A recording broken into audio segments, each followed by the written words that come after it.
నమస్తే అండి. యూట్యూబ్ ప్రేక్షకులకు నా యొక్క నమస్కారాలు. ఈ మరుగుమందు చూసారా అండి?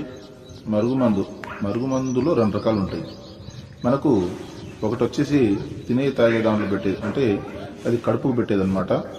అది మనం అన్నంలో, కూరలో, చికెన్లో, మటన్లో, జ్యూస్లో, స్వీట్లో, కూల్ డ్రింక్లో అది పెట్టచ్చు. అంటే తినే తాగే దాంట్లో పెట్టాలి, అది కడుపుకు పెట్టేది వస్తుంది.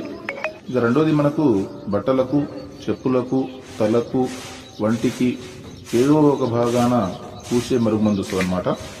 అది లిక్విడ్ వస్తుంది, అది పవర్ఫుల్ లిక్విడ్ అనమాట. అది కొద్దిగా అంటించినా ఇక మనం చెప్పినట్టే వింటారు, మన చెప్పు చేతులు ఉంటారు, అంటే వాళ్ళకు మనం చెప్పింది ఏదమవుతుంది అనమాట.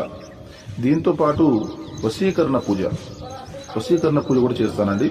చాలా సంవత్సరాల నుంచి విడిపోయిన భార్య భర్తలు కానీ, ప్రేమికులు కానీ, పిల్లలు కానీ, ఎవరైనా కానీ చాలా సంవత్సరాల నుంచి విడిపోయిన వాళ్ళని పీర్ల ద్వారా, వాళ్ళ ఫోటోల ద్వారా